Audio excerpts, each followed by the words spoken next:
நேயர்கள் அனைவருக்கும் வணக்கம். வெண்முரசு குருதிச்சாரல் அத்தியாயம் 15. பெருநோன்பு 9. அசலை காந்தாரியின் அறைவாயிலை அடைந்த போது அங்கு நின்றிருந்த செடி வியப்புடன் அவளை நோக்கி புருவம் தூக்கி அவ்வசைவை உடனே தன்னுள் ஆழ்த்தி தலை வணங்கினாள். பேரரசி உணவருந்தி கொண்டிருக்கிறார்கள், இளைய அரசிகள் உடன் இருக்கிறார்கள் என்றாள். நான் பேரரசியை பார்க்க வேண்டும் உடனடியாக என்றாள் அசலை. தாங்கள் அதை முன்னரே அறிவித்திருக்கிறீர்களா என்று கேட்டாள் முதிய சேடி. இல்லை, ஒரு எண்ணம் தோன்றி எழுந்து வந்தேன், அவரை நான் சந்தித்தாக வேண்டும் என்று அசலை சொன்னாள். சில கணங்களுக்கு பின், நன்று, நான் தங்கள் வரவை அறிவிக்கிறேன், பேரரசி விரும்பினால் தாங்கள் சந்திக்கலாம் என்று முதுமகள் சொன்னாள். அவள் உள்ளே செல்ல கதவு மூடிய போது அசலை மீண்டும் தனிமையை உணர்ந்தாள். மூச்சை இழுத்துவிட்டு தன்னுள் கலைந்து கிடந்த சொற்களை ஒன்றன் பின் ஒன்றென அடுக்கி கொண்டாள். கைவளைகளை பற்றி திருகியபடி கதவு திறப்பதற்காக காத்து நின்றிருந்தாள். மெல்லிய ஓசையுடன் கதவு திறந்த போது உள்ளத்தில் ஓர் அதிர்வு எழ சொற்கள் கைப்பட்ட தேனீ கூட்டமென கலைந்து ரீங்கரித்து பறக்கலாயின. தன்னை உந்தி உள்ளே செலுத்த வேண்டியிருந்தது. ஒவ்வொரு எண்ணமும் நம்பிக்கையூட்டி உளவிசை கூட்டுகிறது. அணுகும் தோறும் பொருள் எழுந்து இறந்து குளிர்ந்து கிடக்கிறது. ஏன், என்ன ஆயிற்று எனக்குள்? அறைக்குள் தரையில் அமர்ந்து குறுப்பீடத்தில் உணவை வைத்து காந்தாரியும் 9 அரசியரும் உணவருந்தி கொண்டிருந்தனர். 7 சேடியர் அவர்களுக்கு உணவு பரிமாறினர். அவர்கள் எவரும் பேசிக் கொண்டிருக்கவில்லை. கலங்களின் ஓசையும் நாவுகளின் ஓசையும் கலந்த ஓசை பொருட்களின் உரையாடல் என கேட்டுக்கொண்டிருந்தது. அசலை உள்ளே நுழைந்த போது அரசியர் அனைவரும் நிமிர்ந்து அவளை பார்த்தனர். சத்தியசேனை மட்டும் அமர்ந்து கொள் என்று சொல்லி அருகிருந்த குறும்பீடத்தை காட்டினாள். நான் முன்னரே உணவருந்து விட்டேன் அன்னையே என்றாள் அசலை. தாழ்வில்லை, சற்று சாறு அருந்து என்றாள் சத்தியசேனை. குறுபீடத்திற்கு பின்னால் அமர்ந்து ஆடையை சீர் செய்து கொண்டாள் அசலை. முதிய சேடி அவளுக்கு வெள்ளி தாளத்தை வைத்து அதில் சாறையும் தீயில் சுட்ட அரிசி அப்பத்தையும் வைத்தாள். அசலை 5 பருக்களை நுண் சொல்லால் வணங்கிவிட்டு அதை உண்ணத் தொடங்கினாள். அங்கே ஒலித்த சீரான நா ஓசை அவளுக்கு ஓர் அமைதியை அளித்தது. மீண்டும் தன்னுள் சொற்களை திரட்டி கொண்டாள். அவள் பேசுவதற்காக காந்தாரியும் அரசியரும் காத்திருந்தனர். 2 முறை நா வசைத்த பின், நான் பேரரசியிடம் ஒரு சொல்லை உரைக்கும் பொருட்டு வந்தேன் என்று அசலை சொன்னாள். காந்தாரி அவள் சொற்களை கேட்க முகம் திருப்பி செவிகளை இயல்பாக சரித்தாள். அரசி, தாங்கள் இன்னமும் கூட இப்போரை தவிர்க்க இயலும் என்றாள். காந்தாரி, நேற்றையாவை என்னிடம் காட்டியது ஒன்றே. அனைத்து தரப்பிலிருந்தும் நம்மிடம் நாம் வெறும் பெண்கள் மட்டுமே என்கிறார்கள். நம் ஆடையும் அணியும் அரியணையும் மணிமுடியும் வெறும் அடையாளங்கள் மட்டுமே என்று நம்மிடம் சொல்லி கொண்டிருக்கிறார்கள் என்றாள். ஆம், ஆனால் இங்குள்ள ஒவ்வொருவருமே அவ்வாறு அடையாளங்களை மட்டுமே சூடிக்கொண்டிருக்கிறார்கள். தன் முடிவால் எதையும் மாற்றும் இடத்தில் எவருமே இல்லை என்று அசலை சொன்னாள். பேரரசி, இன்னமும் கூட இந்நகரில் பிறர் மேல் சொல் ஆதிக்கம் கொண்டவர்களில் முதன்மையானவர் தாங்களே. இனி எவரிடம் பேசுவதற்கு இருக்கிறது? ஒவ்வொருவரும் தங்களை அறிவித்து விட்டார்கள் என்றாள் காந்தாரி. ஆம் அன்னையே, ஆனால் இன்னமும் ஒருவர் தன்னை அறிவிக்காமல் இருக்கிறார் என்றாள் அசலை. காந்தாரி புருவம் சொலித்தாள். தாங்கள் பேரரசரிடம் பேசலாம் என்றாள் அசலை. காந்தாரி புன்னகைத்தாள். பின்னர் கைகளை நீட்ட முதிய செடி யானத்தில் நறுமண நீரை வைத்து அவள் கையை பற்றி அதில் வைத்து கழுவினாள். சேடி அளித்த மர உரியால் கைகளை துடைத்தபடி, நீ அவர் எப்படி இருக்கிறார் என்பதை அறிந்திருக்க மாட்டாய். ஒவ்வொரு வாயில்களாக மூடி மிக உள்ளே சென்று விட்டிருக்கிறார். இப்போது சென்று சொல்லப்படும் எந்த சொல்லும் அவரை சென்றடையாது என்றாள் பெருமூச்சுடன். தன்னை இசை சற்றே நெகிழ்த்துகிறதே என்று உணர்ந்து அதையும் துறந்து விட்டிருக்கிறார். அரசன் இறுகி இருப்பதை விட மேலும் 2 மடங்கு இறுகி இருக்கிறார் என்றாள். அவ்வாறுதான் நானும் உங்களிடமிருந்து அறிந்து கொண்டிருந்தேன். ஆனால் சற்று முன் என் கனவில் அவர் தோன்றினார் என்றாள். அனைத்து விழிகளும் முள்ளம்பன்றி முள்முனைகள் என சிலிர்த்து அசைந்து அவளை நோக்கின. யார் என்று காந்தாரி கேட்டாள். இன்று காலை முழுக்க நிலை அழிந்திருந்தேன் அன்னையே. என்னென்னவோ எண்ணங்கள், உணர்வுகள் உரு திரளாத அலைக்கழிப்பு. உணவுக்கு பின் சற்று துயின்றேன். அதில் ஒரு கொடுங்கனவு என்று அசலை சொன்னாள். ஆம், வேறெதையும் எவரும் கனவு காண்பதில்லை என்றாள் காந்தாரி. அசலை கனவு நிறைந்த விழிகளுடன் பெருங்களம். அதில் அப்போது முடிந்த போரில் கொன்று குவிக்கப்பட்ட வீரர்களின் உடல்கள் திசை எல்லை வரை சிதறி கிடந்தன. துடித்து கொண்டிருக்கும் புறவிகள், உடைந்து சிதறிய தேர்கள், அதனூடாக கூந்தல் பறக்க ஆடை நெகிழ் நெஞ்சில் ஓங்கி அரைந்து கதறியபடி விரைந்தோடுகிறேன். தொலைவில் இளைய அரசர் விழுந்து கிடப்பதை பார்க்கிறேன். கைகளால் என் நெற்றியின் குங்குமத்தை அழித்த பின் ஓடிச் சென்று அவர் அருகே மண்டியிட்டு கால்களை பற்றி கொண்டேன். அவர் மார்பு பிளக்கப்பட்டிருந்தது. உள்ளிருந்து செங்குலை என நெஞ்சு பிடுங்கி வீசப்பட்டிருந்தது. அவர் கால்களை பற்றி கொண்டு கதறி அழுதேன். தலையை அவர் பாதங்களில் அரைந்தேன் என்றாள். அப்போது அவர் மெல்ல முனகுவதை கேட்டேன். வலது கையை ஊன்றி மெல்ல எழுந்தமர்ந்து இடக்கையை என் தலைமேல் வைத்தார். திடுக்கிட்டு நான் அவர் முகத்தை பார்த்தேன். அது பேரரசரின் முகம். நோக்கற்ற விழிகள். உதடுகள் மெல்ல அசைய அவர் எதையோ சொல்லிக் கொண்டிருந்தார். என்ன சொல்கிறீர்கள் என்று நான் கேட்டேன். அவர் சொல்லிக் கொண்டிருந்த சொற்கள் எனக்கு நன்றாகவே கேட்டன. ஆனால் முற்றிலும் நான் அறியாத பெரிதொரு மொழி என அது தோன்றியது. நான் விழித்து கொண்டேன். அக்கனவை எண்ணி நடுங்கியபடி மஞ்சத்தில் அமர்ந்திருந்தேன். பின்னர் எழுந்து வந்து யானத்திலிருந்து குளிர் நீரை அள்ளி முகத்தை கழுவினேன். மர உரியால் துடைத்து கொண்டிருந்த போது தோன்றியது, அது என் கனவு அல்ல, அவருடைய கனவு என்று. ஆகவேதான் தங்களை பார்க்க ஓடி வந்தேன் என அசலை சொன்னாள். சத்தியசேனை, என்ன சொல்கிறாய் என்றாள். சத்தியவிரதை, இத்தகைய கனவுகள் அனைவருக்கும் வருகின்றன. இங்கிருக்கும் சூதர்கள் சொல்லி சொல்லி கனவுகளை உருவாக்கி நம்மேல் திணித்திருக்கிறார்கள். நாம் இவற்றுக்கு அடிமைப்பட்டிருக்கிறோம் என்றாள் அசலை. அவர்கள் புதிய கனவுகளை உருவாக்கவில்லை அரசி. நாம் அனைவரும் காணும் கனவுகளை அவர்கள் ஒன்றுடன் ஒன்று இணைத்து பின்னி பெருங்கனவாக்கி இந்நகர் மேல் பரவ செய்திருக்கிறார்கள். இப்போது நாம் அனைவரும் ஒரே கனவில் வெவ்வேறு இடங்களில் வாழ்ந்து கொண்டிருக்கிறோம் என்றாள். ஆனால் அது அவர்களின் கடமை. கலைஞர்களும் கவிஞர்களும் காலந்தோறும் செய்து கொண்டிருப்பது அதையே. அவள் சொன்னது அவர்களுக்கு புரியவில்லை என விழிகள் காட்டின. சொல்க என்றாள் காந்தாரி.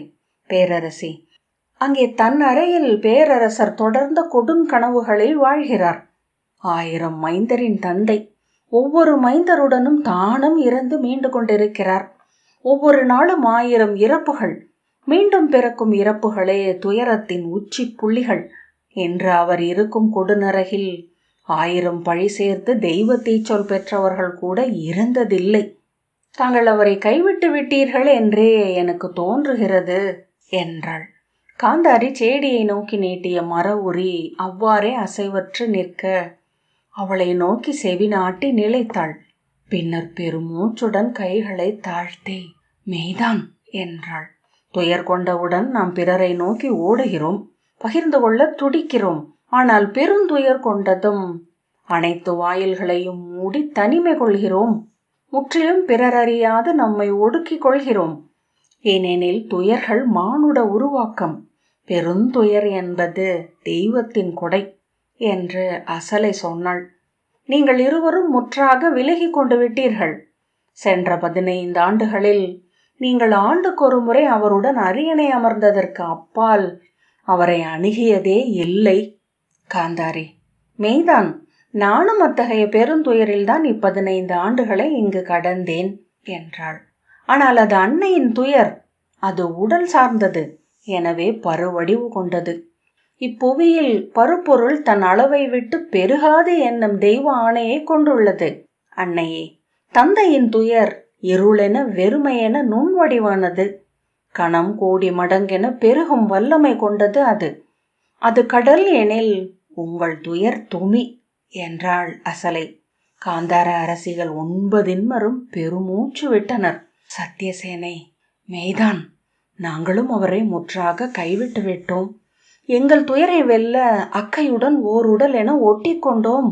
தசார்ணை சில நாட்களுக்கு முன் அவர் அறைக்கு சென்று எதையோ அளித்த போது மஞ்சத்திலிருந்து எழும் பொருட்டு என் கையை பற்றினார். என் உடல் சிலிர்த்து குளிர்ந்தது. அவர் ஏற்கனவே இறந்து விட்டார் என்றும் உடல் குளிர்ந்து விட்டிருக்கிறது என்றும் எனக்கு தோன்றியது. பின்னர் அவ்வறைக்குள் செல்வதை பற்றி என்னால் எண்ணவே இயலவில்லை. அவ்வுடலிலிருந்து குளிர் காற்று கிளம்பி அம்மஞ்சத்தையும் அறைகளையும் அங்கிருக்கும் பீடங்களையும் கலங்களையும் தன்னென்றாக்கி விட்டிருக்கிறது.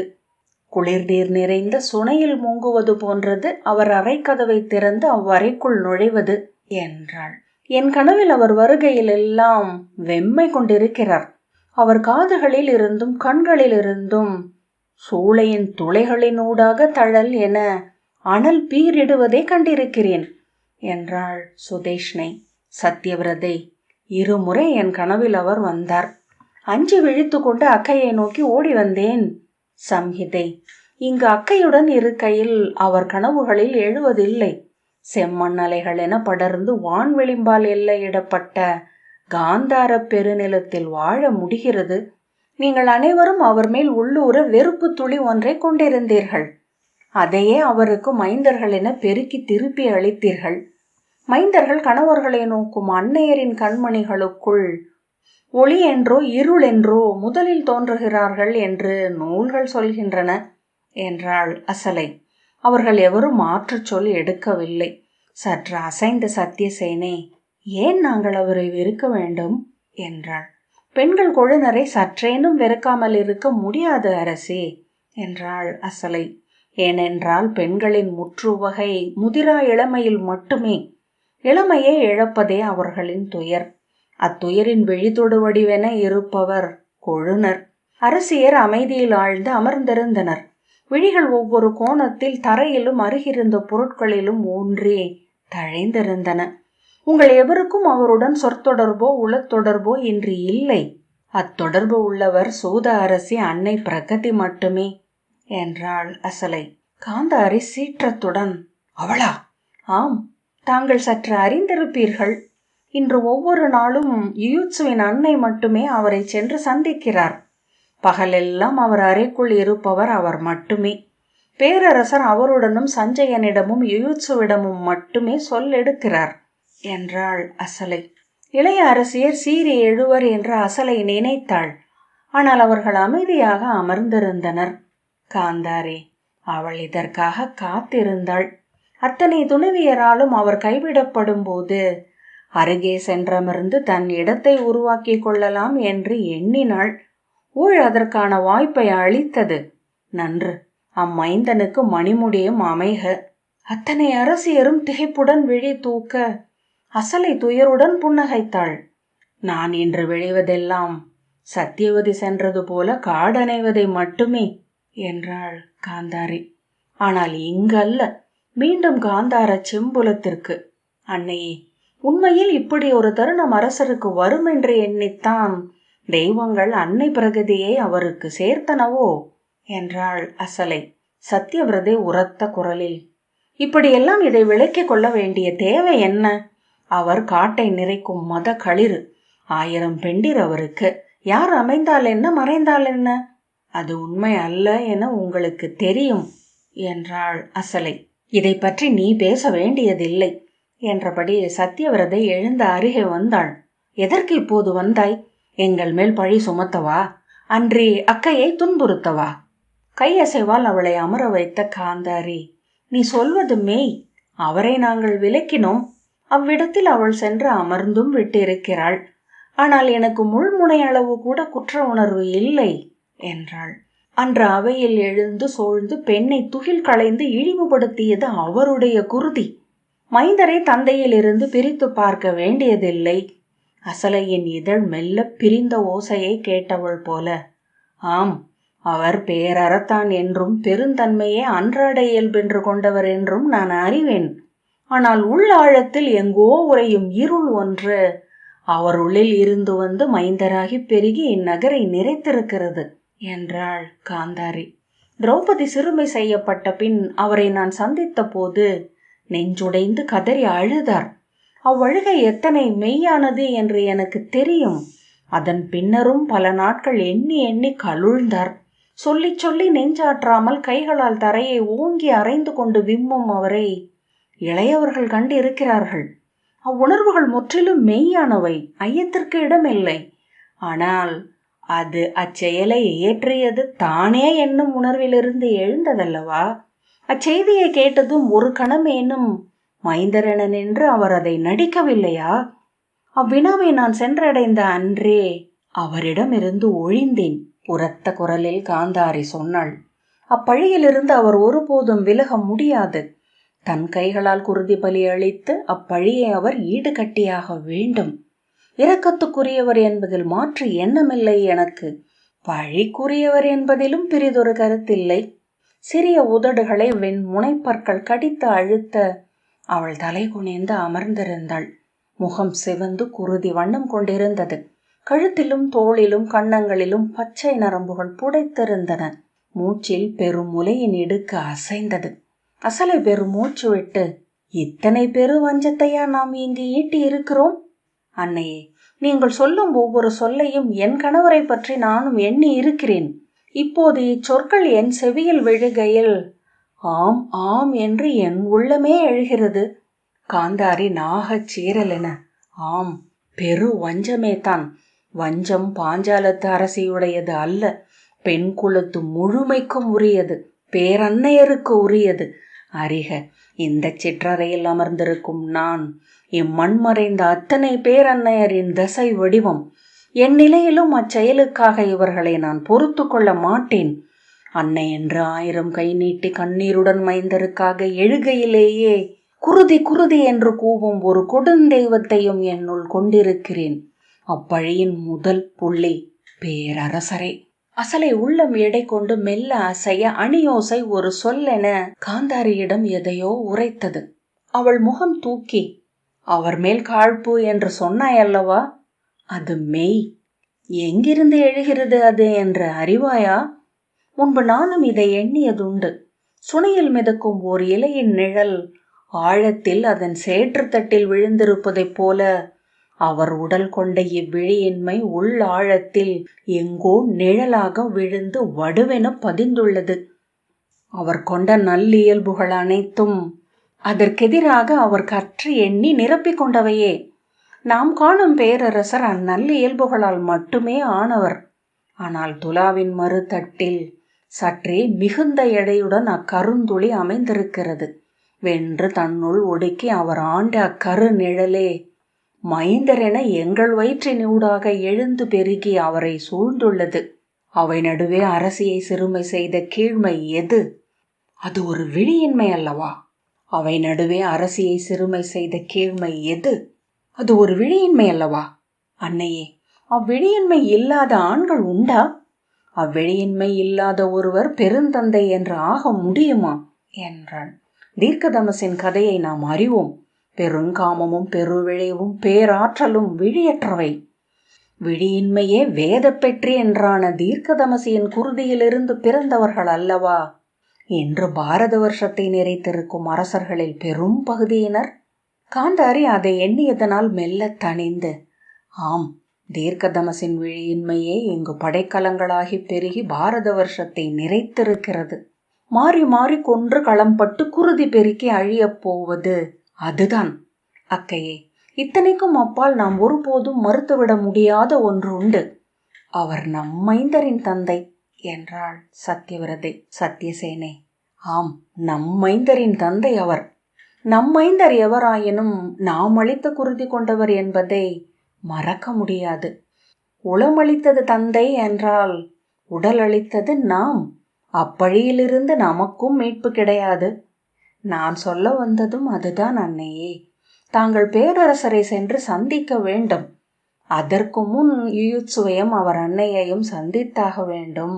காந்தாரி, நானா? ஆம், அது தாங்கள் இறங்கும் எளிமையின் இறுதி எல்லை என்று நானும் அறிவேன். மைந்தர் பொருட்டு அங்கு வரை நீங்கள் சென்றீர்கள் என்று இருக்கட்டும் என்றாள் அசலை. பிரகதியை நான் இன்று வரை அரச விழாக்களில் என்று எங்கும் சந்தித்ததில்லை. முறைமை சொற்களுக்கு அப்பால் ஒன்றும் பேசியதில்லை என்றாள் காந்தாரி. ஆனால் யுயுட்சுவை மைந்தர் என நெஞ்சிலேற்றியிருக்கிறீர்கள். அதுவே அவ்வன்னைக்கு நீங்கள் அளிக்கும் நற்சொல்தான். அன்னை பிரகதியிடம் தாங்கள் நேரில் பேச வேண்டிய சொல் இதுவே என முன்னரே ஊழ் வகுத்திருக்கும் போலும் என்ற அசலை சொன்னாள். அவர்களிடம் சென்று சொல்லுங்கள் அன்னையே, அவர்களின் சொல்லே இன்று பேரரசரின் உள்ளத்தில் நுழையும் என்று. அவர் கட்டி வைத்திருக்கும் கோட்டை சுவர்கள் அனைத்தையும் கடந்து சென்று ஆழத்தில் ஒளிந்திருக்கும் அவ்வெளிய உயிரிடம் அன்னை பிரகதி பேச முடியும். நடுங்கி கூசி சிரித்து அமர்ந்திருக்கும் அவ்வுயிரிடம் அவர் சொல்லட்டும். இத்தருணத்தில் இனியும் ஒன்று அவர் செய்வதற்கு உள்ளதென்று. யுதிஷ்டர், பீமசேனர், அர்ஜுனன், இளையோர் இருவரும் என ஐவரும் செவி கொள்ளும் ஒரு சொல் இன்று பேரரசருடையதே. ஏனென்றால் இப்புவியில் அவர்களுக்கு செவி அறியும் தந்தை சொல் என இருப்பது இது ஒன்றே என்றாள் அசலை. காந்தாரி தலை அசைத்தாள். தாழ்ந்த குரலில், அதை விடவும் பேரரசி குந்தி அவர் சொல்லை கேட்பார். எங்கோ உள ஆழத்தில் யாதவ பேரரசிக்குள் நம் பேரரசர் வாழ்கிறார் என்றாள். காந்தாரி கை நீட்டி சொல் மறித்து, பெண்டிருக்குள் என்றாலும் நாம் பேசக்கூடாத சில உள்ளன என்றாள். அசலை தனிந்து ஆம் என்றாள். சத்தியவிரதை, மெய்தான், பேரரசரின் சொல்லென ஒன்றை யாதவ அரசி அடைந்தாள், அவள் மறுக்க மாட்டாள் என்றாள். காந்தாரி, அதைவிட பீமன் மறுக்க மாட்டான். தெய்வங்களுக்கு பின் அவன் உள்ளத்தில் வாழும் மானுடன் பேரரசராகவே இருப்பார். தந்தையென பிரிதொருவரை கொள்ள அவனால் இயலாது. அசலை, பேரரசரின் சொல் ஒன்று பாண்டவர்களை சென்று அடையட்டும். எதன் பொருட்டும் இப்போருக்கு அவர்கள் துணியலாகாதென்று அவர்களிடம் பேரரசர் சொல்ல வேண்டும். எப்படி அதை அவர் சொல்ல முடியும்? அவர்களுக்கு உகந்த பங்கை அளிக்க தன் மைந்தருக்கு ஆணையிடும் இடத்தில் அவர் இல்லையே என்றாள் காந்தாரி. மெய், கௌரவர்களின் தந்தை என அமைந்து பேரரசர் அச்சொல்லை அனுப்ப வேண்டியதில்லை. பாண்டவர்களின் தந்தை என அச்சொல் எழட்டும். கௌரவர் அளிப்பது எதுவோ அதை பெற்றுக்கொண்டு அமையும்படி அவர் ஆணையிடட்டும். எதுவோ என்றாள் சத்தியசேனை. எதுவாயினும் தாங்கள் கோருவன அனைத்தையும் கூட போரை தவிர்ப்பதற்காக அவர்கள் கைவிட வேண்டும் என்று பாண்டவர்களுக்கு பேரரசர் ஆணையிடட்டும். அவ்வாணை தலைமேல் கொள்ளப்படும், ஐயமே வேண்டியதில்லை என்றாள் அசலை. ஆனால் பேரரசி பிரகதியை சந்திப்பதென்பது என்று சத்தியசேனை சொல்லத் தொடங்க காந்தாரி கை நீட்டி, நான் செல்கிறேன், பிரிதொரு எண்ணம் தேவையில்லை, நான் செல்கிறேன். குருதி சாரல் 15வது அத்தியாயம் இத்துடன் நிறைவு பெற்றது. நன்றி.